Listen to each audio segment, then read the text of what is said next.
this is what I don't understand. Just for the optics of it, if nothing else, you would think these anti-Israeli protesters, or pro-Palestinian as they call themselves, would carry just a couple of signs that are anti-Hamas. Right. Calling on Hamas to release the hostages, calling on Hamas to surrender, calling on Right. Hamas to stop using the Palestinian people as human shields. Right. But you don't see that. And in No. fact, in the UK, when I think it was an Iranian man showing up to a protest holding up an anti-Hamas sign, he was physically attacked by the other protesters. Week after week.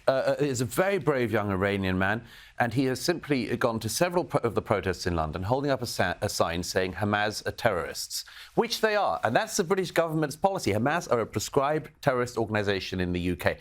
So this brave young Iranian man holding up a sign that says British government policy, he is the one that has repeatedly been attacked by the peaceful protesters at the oh-so-peaceful marches, and it has been the police that have moved him on.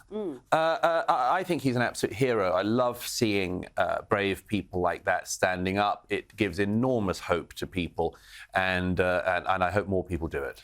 And I think it just shows the lies that we've been told about a lot of these protests, because the fact that he can't peacefully stand there and, in fact, be supported by those people speaks volumes. That's right. Now, your tour, yes, in Sydney, you've had some troublemakers. I'm sure in Melbourne you will, because it's the... it's the home of troublemakers. But it sold out your tour so quickly. I'm interested to know what the Australian people who are paying to hear you speak, what are they interested in talking about? What's top of mind for them? I think it's several things. I mean, obviously, you know, people are very interested about the wider world, about the region, about wars I've covered recently, including the Hamas war, the Ukraine war.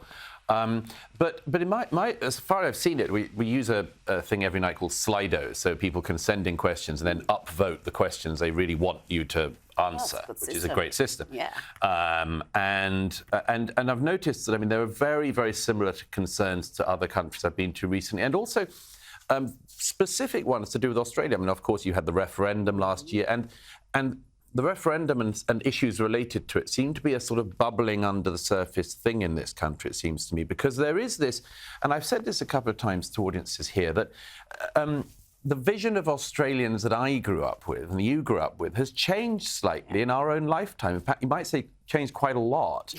And I see that kind of happy country, you know, frank-speaking, clear-thinking sort of Australian tradition sort of being subdued, like it's chased out of people. Like people are made to feel guilty for things they haven't done. Oh, yes. They're made to feel like they're usurpers and colonizers and all this sort of thing.